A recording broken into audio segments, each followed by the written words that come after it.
today's video mga migs, magluluto tayo ng sinigang na manok.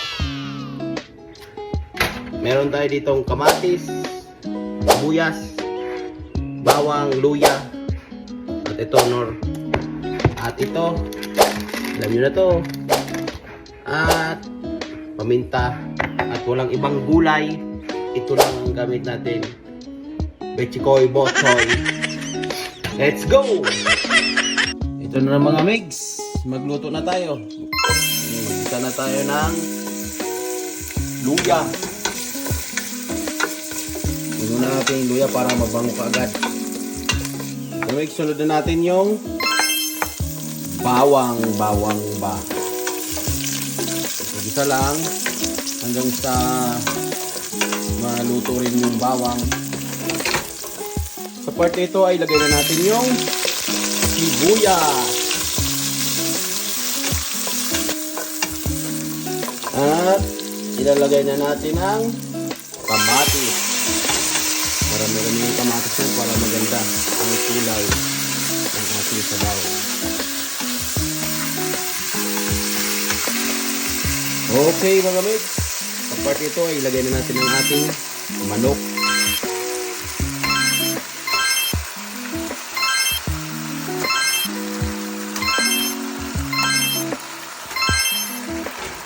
Haluin lang natin ng dahan-dahan.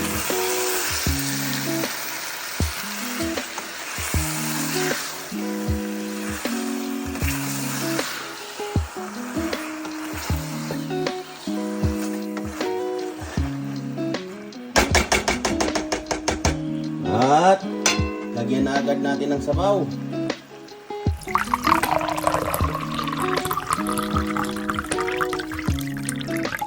At takpan na muna natin, pakuluin muna natin ng 15 minutos.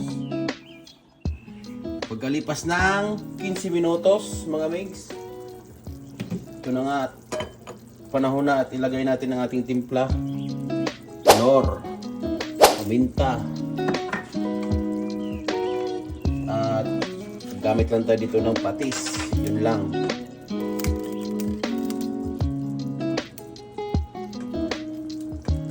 Sabihin nyo marami yan, hindi yan marami sabaw natin.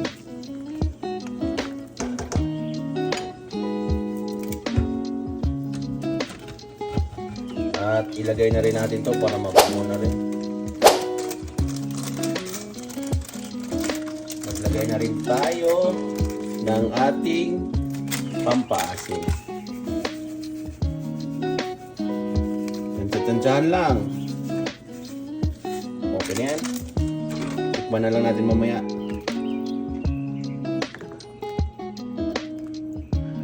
Okay, at takpan natin ulit. Pabalikan natin ng 10 minuto. Pagkalipas nga ng 10 minuto mga migs, tikman na natin.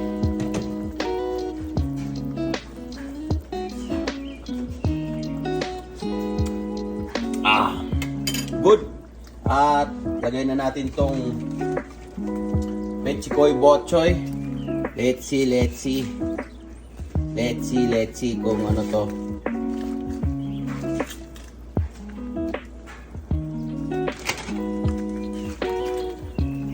At tatakpan lang natin to ng saglit para lumambot lang itong ating gulay. At ito na nga mga migs, luto na. Kain na tayo!